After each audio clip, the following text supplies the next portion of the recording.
Hi there, everyone. Thank you so much for joining me today. I hope everybody's doing well. Today, we are doing the obvious here. I'm going to talk about Pam and Penny to a certain extent, but not too much. It's about Pam. And yes, she's very easy to make fun of, detest, joke about. All those things. But I find true sadness in people like her. And today, if you just take a very close look at San Francisco, you'll understand why I don't see the humor in it at all. I do not believe that this is a life choice.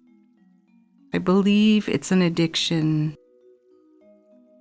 And I just find no humor in addiction. And it's very easy for a lot of people to say, just stop. Yeah.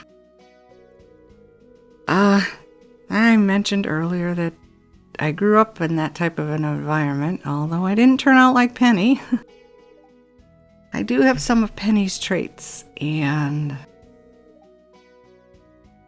I can see the desperation in her mannerisms, and it's haunting because it brings back some ugly, unhappy memories, but I guess you could say Penny has a cheerful outlook. That might be a good thing. I don't know. But I will assume that Pam started out one way and ended up another. And it wasn't by choice. I just don't think it's by choice. And it's sad. It's just sad. So I never judge her. I never poke fun at her. She is what she is, and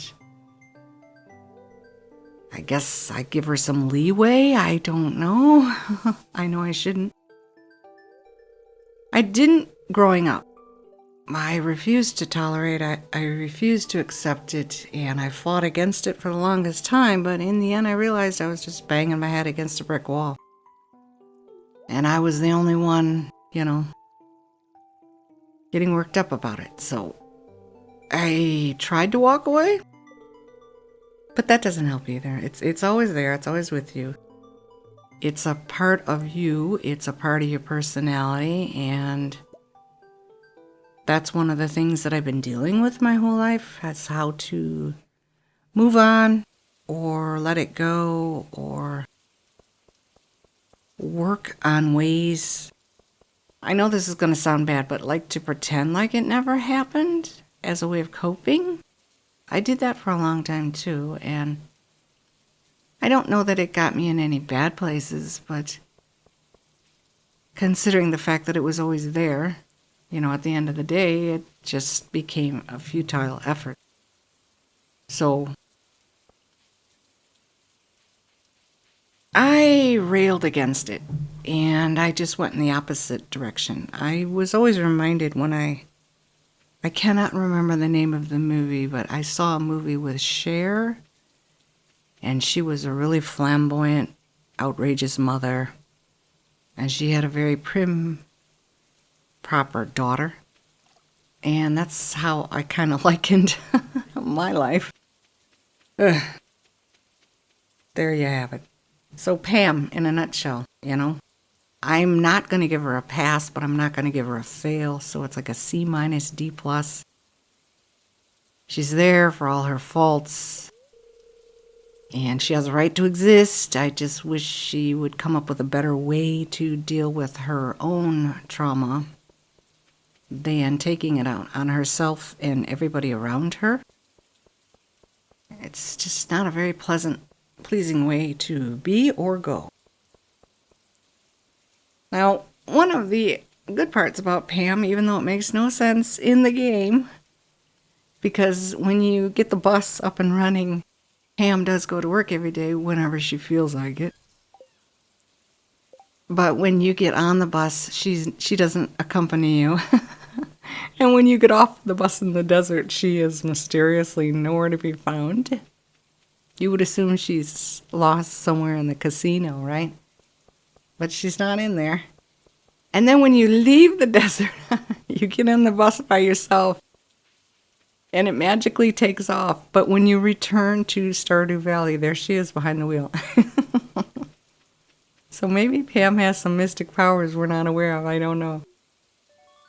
But that is one of the good reasons for Pam. As for Penny, like I said, I can't judge her. I wish that people were a little bit more tolerant of her circumstances.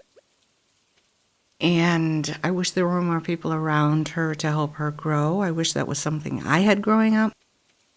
Mentor, a nice, helpful mentor. She needs something like that in her life, but I think she's on the right track, and I think her doing good cancels out whatever evil she has to come home to every night. And I applaud that. I'm not going to make fun of that or put it down. So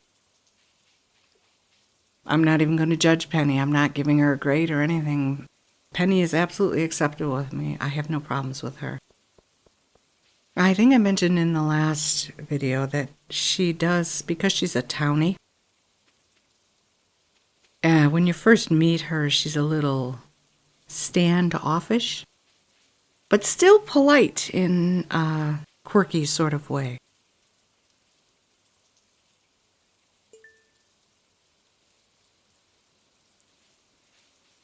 I guess it's a evil thing to say, I feel sorry for her today.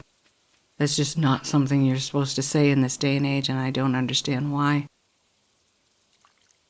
Having sympathy for people never hurt anyone.